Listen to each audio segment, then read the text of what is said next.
आपको अपने पड़ोसी से सँभल कर क्यों रहना चाहिए? ये पड़ोसी कितने खतरनाक साबित हो सकते हैं। ये आपकी हँसती-खेलती ज़िंदगी को तबाह कर सकते हैं।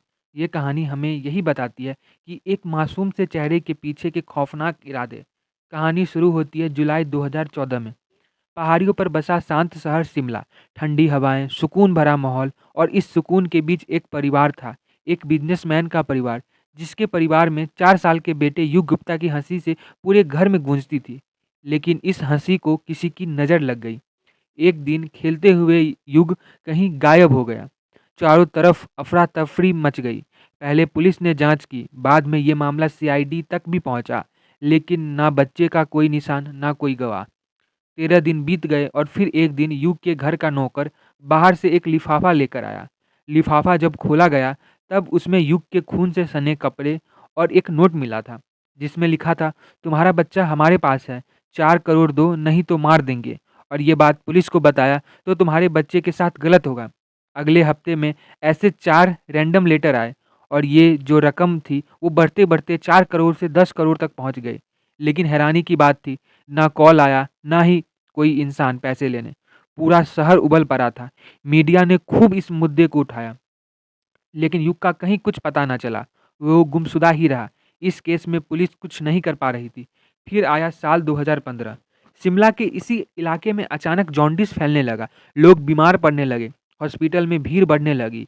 लोगों की मौत का आंकड़ा 1000 पार कर गया।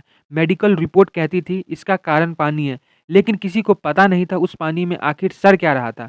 सरकारी आंकड़े के अनुसार यह पानी 1,20,000 लीटर पानी एक म्युनिसिपल की टंकी से आता था। हुआ ये कि जब लोग जॉन्डिस से मर रहे थे, तब म्युनिसिपैलिटी यह दावा कर रही थी कि टंकी को समय-समय पर साफ कर रही है। 2 साल 1 महीना से ज़्यादा समय हो गया था। युग का कुछ पता नहीं चल रहा था। केस ठंडे बस्ते में चला गया था। तभी अचानक चंडीगढ़ पुलिस एक चोरी के केस में विक्रांत बख्शी नाम के शख्स को अरेस्ट करती है। जब पुलिस ने उसका मोबाइल खंगाला, तो उसके मोबाइल के अंदर से एक वीडियो मिला, जिसने सब कुछ पलट कर रख दिया। उस वीडियो में एक बच्चा यह कह रहा था कि पापा मुझे बचा लो, नहीं तो ये लोग मुझे मार देंगे। यह छोटा बच्चा कोई और नहीं, युग था। अब सवाल उठता था कि आखिर ये वीडियो इस चोर के मोबाइल में क्या कर रहा है? पूछताछ में विक्रांत ने बताया उसे ये वीडियो चंदर शर्मा ने भेजा था। पुलिस ने तुरंत चंदर शर्मा को अरेस्ट किया और पूछताछ में उसने एक और नाम बताया, तेजेंद्र सिंह। ये तीनों पुलिस के शिकंजे में थे। तीनों से कड़ाई से पूछताछ हुआ।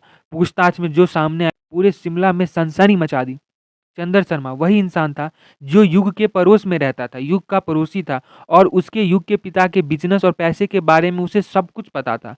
यह वही इंसान था जो अपहरण के बाद मीडिया के सामने नेशनल ह्यूमन राइट कमीशन का मेंबर बनकर खड़ा था। वह हर जगह घरवालों के साथ जाकर उन्हें इंसाफ दिलाने की मांग करता था। उसने विक्रांत और तेजेंद्र के साथ मिलकर युग को अगवा किया और उसके पिता से कटौती वसूलने की साजिश रची।